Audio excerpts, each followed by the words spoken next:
ഇതൊരു തിരഞ്ഞെടുപ്പിന്റെ കാലമാണ്. ഒരുപാട് ചോദ്യങ്ങൾ ഉയരുന്ന കാലം.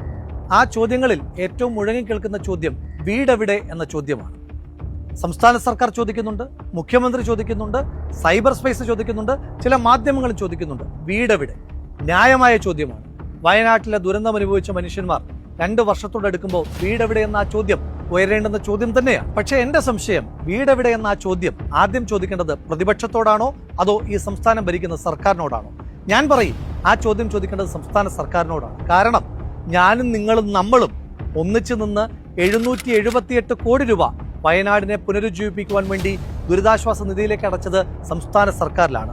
സംസ്ഥാന സർക്കാരിന്റെ CMDRFിലേക്കാണ് നമ്മൾ ആ തുക കൈമാറിയിട്ടുള്ളത്. ആ തുക വെച്ചിട്ട് ഈ 2 വർഷം എടുക്കുമ്പോൾ ഈ സംസ്ഥാന സർക്കാർ എന്തെല്ലാമാണ് ചെയ്തിരിക്കുന്നത്? രാഹുൽ പറയുന്ന ബാക്കി ഞാൻ വെച്ചു തരാം. അതിനു മുമ്പ് ഒരു കാര്യം പറയുകയാണ്. പിണറായി വിജയന് കനത്ത തിരിച്ചടിയാണ്. അതായത് പിണറായി വിജയനും കൂട്ടാളികളും വിചാരിച്ചത് രാഹുലിനെ കള്ളക്കേസിൽ കുടുക്കി കഴിഞ്ഞാൽ രാഹുൽ തെരഞ്ഞെടുപ്പ് വരുമ്പോൾ മിണ്ടാപ്രാണിയെ പോലെ മിണ്ടാതിരിക്കും. അദ്ദേഹം പാർട്ടിയിൽ ഇല്ലാത്തത് കൊണ്ട് ഞങ്ങൾക്ക് എന്ത് വൃത്തികേട് വേണമെങ്കിലും ചെയ്യാം, ചോദ്യം ചെയ്യാൻ ആളില്ല. ആകെ കോൺഗ്രസിൽ ചോദ്യം പിണറായി വിജയനോട് കൈവിരലിങ്ങനെ ചൂണ്ടിക്കാണിച്ചിട്ട് ചോദ്യം ചെയ്യുന്നത് രാഹുലാണ്. എന്നാൽ ആ രാഹുലിനെ കള്ളക്കേസിൽ കുടുക്കിയാൽ, അദ്ദേഹത്തെ പാർട്ടിയിൽ നിന്ന് പുറത്താക്കിയാൽ നമ്മളോട് ചോദ്യം ചോദിക്കാൻ ആളില്ല. അതുകൊണ്ട് എന്ത് വൃത്തികേട് വേണമെങ്കിലും ചെയ്യാമെന്നായിരുന്നു പിണറായി വിജയനും കൂട്ടാളികളും വിചാരിച്ചത്. എന്നാൽ അതൊക്കെ തകർത്ത് തരിപ്പണമാക്കുകയാണ് നമ്മുടെ രാഹുൽ മാങ്കുടത്തിൽ. രണ്ടും കൽപ്പിച്ച് പിണറായി വിജയനോട് ചോദ്യം ചോദിക്കുകയാണ്. പൊന്നുപ്രേക്ഷകരെ, നമുക്കത് ഒന്നൊന്നായിട്ട് കേട്ടു നോക്കാം. അതിനു മുമ്പ് ലൈക്ക് ചെയ്യണം, ചാനൽ ഒന്ന് സബ്സ്ക്രൈബ് ചെയ്യണം. ഓക്കെ. ദുരന്തമുണ്ടായി കൃത്യം 20 മാസമാകുമ്പോൾ ഈ സംസ്ഥാന സർക്കാർ പൂർത്തീകരിച്ച് ആ വീടുകളിൽ താമസിക്കുന്ന ഒരു മനുഷ്യനെങ്കിലും നിങ്ങൾക്ക് വയനാട്ടിൽ കാണിച്ചു തരാൻ കഴിയും? ഇല്ല. അപ്പോൾ നിങ്ങൾ പറയും, സംസ്ഥാന സർക്കാർ 178 വീടുകൾ കൈമാറിയില്ലേ? 178 വീടുകൾ കൈമാറുന്നൊരു ചടങ്ങ് നടത്തി. അത് PR-ന് വേണ്ടി, തെരഞ്ഞെടുപ്പുമായി ബന്ധപ്പെട്ട് പെരുമാറ്റച്ചട്ടം വരുന്നതിന് മുമ്പ് PR-ന് വേണ്ടി ഉപയോഗിക്കുകയും ചെയ്തു. പക്ഷേ ആ 178 വീടുകളിൽ ഒന്നിലെങ്കിലും ആളുകൾക്ക് താമസിക്കാൻ കഴിയുന്നുണ്ട്? ഇല്ല. കാരണം മഹാഭൂരിപക്ഷ വീടുകളിലും ഇലക്ട്രിഫിക്കേഷൻ പൂർത്തീകരിച്ചിട്ടില്ല. ചില വീടുകളിൽ പ്ലംബിംഗ് ആക്ടിവിറ്റീസ് പൂർത്തീകരിച്ചിട്ടില്ല. പിന്നെ എങ്ങനെയാണ് ആ വീട്ടിൽ മനുഷ്യന്മാർ താമസിക്കുക?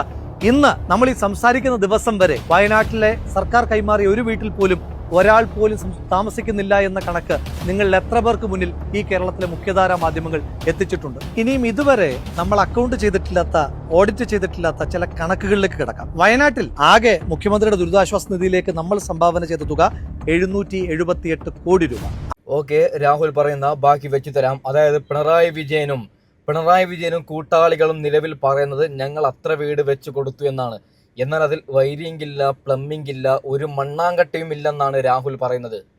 നാണമുണ്ട്? ഒരു വീട് മനുഷ്യന്മാർക്ക് താമസിക്കാൻ ഒരു വീട് നിർമ്മിച്ചു കൊടുക്കുമ്പോൾ മിസ്റ്റർ പിണറായി വിജയൻ, അതിന് നിങ്ങൾ വീഡിയോ ചെയ്തിട്ട് സോഷ്യൽ മീഡിയയിൽ 100 ആപ്പിൽ നിങ്ങൾ അപ്ലോഡ് ചെയ്യുന്നില്ലേ?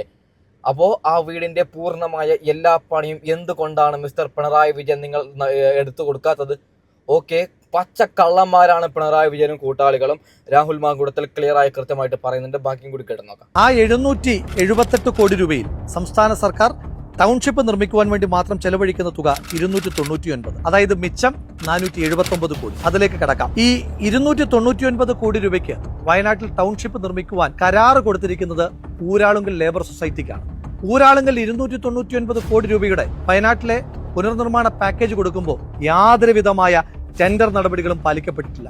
നമ്മൾ അപ്പോഴൊന്നും ചോദിച്ചിട്ടില്ല, ഇതിനകത്ത് അഴിമതിയില്ലേ, എങ്ങനെയാണ് ടെൻഡർ ഇല്ലാതെ 299 കോടി രൂപ ഊരാളുകളിൽ കൊടുക്കുന്നതെന്ന ചോദ്യം നമ്മൾ ചോദിക്കാത്തത് ഒരു ദുരന്തത്തിന്റെ സമയത്ത് ചില ആളുകൾ സൂചിപ്പിക്കുന്നത് പോലെ ശവത്തിൽ നിന്ന് മോട്ടിക്കുന്ന പണി ഈ സർക്കാർ കാണിക്കില്ല എന്ന നമ്മുടെ തെറ്റിദ്ധാരണ കൊണ്ടാണ്. ഇനി ആ കണക്കിലേക്ക് തന്നെ നമുക്ക് പോകാം. നിങ്ങൾക്കൊരു കാര്യം അറിയും, വയനാട്ടിൽ ആ ദുരന്തത്തിൽ മൊത്തം എത്ര മനുഷ്യന്മാർ കൊല്ലപ്പെട്ടിട്ടുണ്ട് എന്നോ ആകെ എത്ര മനുഷ്യന്മാരെയാണ് കാണാതെ പോയതെന്നോ ഉള്ള കൃത്യമായ ഒരു കണക്ക് ഇന്നത്തെ ദിവസം വരെ സംസ്ഥാന സർക്കാരിന്റെ കയ്യിലില്ല.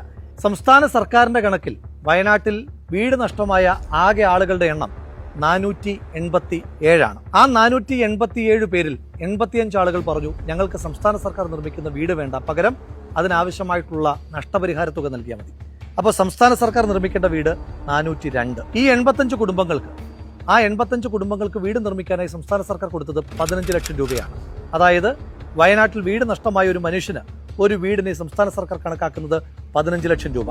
അങ്ങനെ നോക്കുമ്പോൾ ഈ സംസ്ഥാന സർക്കാർ ആകെ വയനാട്ടിൽ നിർമ്മിക്കുവാൻ തീരുമാനിച്ചിരിക്കുന്നത് 410 വീടുകളാണ്. ആ 410 ഗുണം 15 ലക്ഷം. അങ്ങനെ നോക്കുമ്പോൾ ഈ 410 വീടുകൾക്ക് ചെലവാകുന്നത് 61 കോടി 50 ലക്ഷം രൂപയാണ്. പോട്ടെ, ഇനി അവിടെ സ്ഥലം നന്നാക്കാനും അതുപോലെ തന്നെ വീടിൻ്റെ മെച്ചപ്പെട്ട അവസ്ഥയ്ക്കുമൊക്കെ വേണ്ടിയിട്ട് 1000 സ്ക്വയർ ഫീറ്റുള്ള ആ വീടിന് ഒരു 20 ലക്ഷം രൂപ വെച്ച് നമുക്ക് കൂട്ടാം. അപ്പോഴും 82 കോടി രൂപയാണ് അവിടെ വീട് നിർമ്മിക്കുവാനായി ആകെ ചെലവഴിക്കപ്പെടുന്ന തുക. ഇനി ടൗൺഷിപ്പാണ്, റോഡ് വേണം, അംഗനവാടി ഉണ്ടെന്ന് പറയുന്നു, പാർക്ക് ഉണ്ടെന്ന് പറയുന്നു. അതിനെല്ലാം കൂടി ഒരു 10 കോടി കൂടി മാറ്റി വെച്ചാൽ പോട്ടെ, എല്ലാം കൂടെ ചേർന്നൊരു 100 കോടി രൂപ, അതും വിട്ടേക്കൂ 150 കോടി രൂപ. പക്ഷേ ടൗൺഷിപ്പിന് വേണ്ടി ആകെ മാറ്റി വെച്ചിരിക്കുന്ന തുക 299 കോടിയാണ്. അപ്പോൾ ഈ ബാക്കി 149 കോടി വെച്ച് ഈ സംസ്ഥാന സർക്കാർ ഊരാളുകളെല്ലാം കൊണ്ട് എന്ത് ചെയ്യാനാണ് ഉദ്ദേശിക്കുന്നത്? ഓക്കെ, രാഹുൽ പറയുന്ന ബാക്കി കേട്ട് നോക്കാം. അതിനു മുമ്പ് മിസ്റ്റർ പിണറായി വിജയൻ, ഇതിനുള്ള ഉത്തരം നിങ്ങൾ തരണം. മിസ്റ്റർ പിണറായി വിജയൻ, ആരെങ്കിലും ചോദിച്ചോ? ഒരു എക്സാമ്പിൾ പറയാം. ഷാഫി പറമ്പിലടങ്ങുന്ന, VD സതീശനടങ്ങുന്ന ആരെങ്കിലും ഇങ്ങനെയുള്ള ചോദ്യം ചോദിച്ചോ? ഇത്തരത്തിലുള്ള പിണറായി വിജയൻ ചെയ്യുന്ന വൃത്തികേടിനെ കുറിച്ചിട്ട് ചോദ്യം ചോദിക്കുന്ന ഒരേ ഒരാളുള്ളത് രാഹുൽ മാങ്കുളത്തിലാണ്. അദ്ദേഹത്തെ കള്ളക്കേസിൽ കുടുക്കി കഴിഞ്ഞാൽ ഞങ്ങൾ സേഫ് എന്ന് വിചാരിച്ചവരെ നിങ്ങൾക്കാണ് തെറ്റുപറ്റിയത്. നോക്കൂ, ഈ ചോദ്യത്തിൻ്റെ ഒക്കെ ഉത്തരം പിണറായി വിജയന് തരാൻ പറ്റുമോ? ബാക്കിയും കൂടി കേട്ട് നോക്കാം.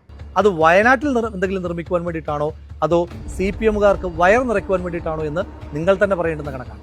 അപ്പോൾ സർക്കാരിൻ്റെ ദുരിതാശ്വാസ നിധിയിലെ ബാക്കി പണത്തെപ്പറ്റിയും ഈ 299 കോടി രൂപയിലെ ബാക്കിയെ പറ്റിയുമൊക്കെ നമുക്ക് ഓഡിറ്റ് ചെയ്യണ്ടേ? ഓഡിറ്റ് ചെയ്യാനുള്ള അവകാശം നമുക്കുണ്ട്. കാരണം അത് പ്രതിപക്ഷം കൂടി കൊടുത്ത പൈസയാണ്. കർണാടക സർക്കാർ രാഹുൽ ഗാന്ധിയുടെയും പ്രിയങ്ക ഗാന്ധിയുടെയും KC വേണുഗോപാലിൻ്റെയും ഒക്കെ സമ്മർദ്ദത്തിൻ്റെ ഭാഗമായി 20 കോടി രൂപയാണ് സംസ്ഥാന സർക്കാരിന് ഭവന നിർമ്മാണത്തിന് വേണ്ടിയിട്ട് കൊടുത്തിരിക്കുന്നത്.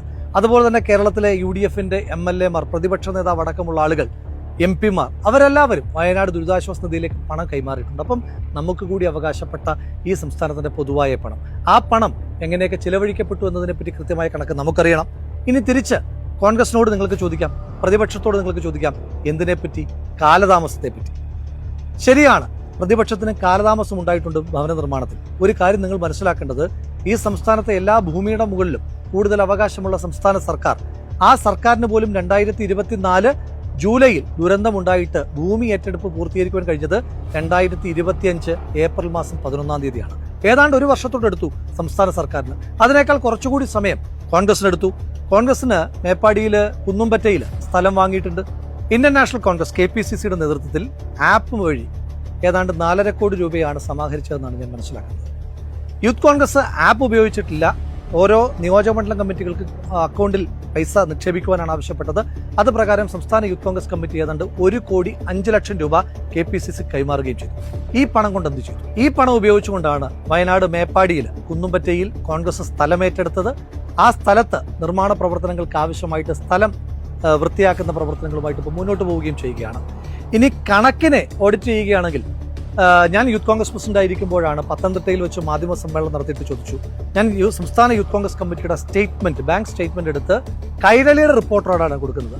നിങ്ങളിത് പരിശോധിച്ചിട്ട് ഇന്നത്തെ ദിവസം വരെ ഈ അക്കൗണ്ടിൽ നിന്ന് 1 രൂപയെങ്കിലും പിൻവലിച്ചതായി തെളിയിച്ചാൽ ഞാൻ ആ ഉത്തരവാദിത്വത്തിൽ നിന്ന് രാജിവെക്കാം എന്നെന്ന് വെല്ലുവിളിക്കുകയും ചെയ്തിരുന്നു. ഇനി തിരിച്ച് പണം കൊടുത്തുവെന്ന് പറയുന്ന DYFIയുടെ കണക്കിനെ പറ്റി നമുക്കൊന്ന് ഓഡിറ്റ് ചെയ്യണ്ടേ? DYFI എന്നാണ് മുഖ്യമന്ത്രിക്ക് ചെക്ക് കൈമാറിയത്? ഓ പിന്നെ കേൾക്കാതെ രാഹുലെ, പെട്ടെന്ന് പറയേ എന്താണ്. ഓക്കെ, ബാക്കിയും കൂടി കേട്ട് നോക്കാം. 2025 ഏപ്രിൽ മാസമാണ് 20 കോടി രൂപയുടെ ചെക്ക് മുഖ്യമന്ത്രിക്ക് കൈമാറിയത്. അതായത് 2025 ഏപ്രിൽ മാസം DYFIക്ക് 20 കോടി രൂപ അവരുടെ അക്കൗണ്ടിലേക്ക് എത്തി. അതുകൊണ്ടാണല്ലോ സംസ്ഥാനത്തിന്റെ മുഖ്യമന്ത്രിക്ക് ചെക്ക് കൈമാറുവാൻ കഴിയുന്നത്. ഇനി തിരിച്ച് DYFI അക്കൗണ്ടിൽ പണം നിക്ഷേപിക്കുന്നതെന്നാണ് 2026 ജനുവരി മാസം. അതായത് 10 മാസം 20 കോടി രൂപ DYFIയുടെ അക്കൗണ്ടിലുണ്ടായിരുന്നു. ഇനി അതിന്റെ കണക്ക് നമുക്ക് നോക്കാം. 20 കോടി രൂപ നമ്മുടെ നാട്ടിലൊക്കെ ശരാശരിയുള്ള ഒരു പലിശ ഉണ്ടല്ലോ, 7%.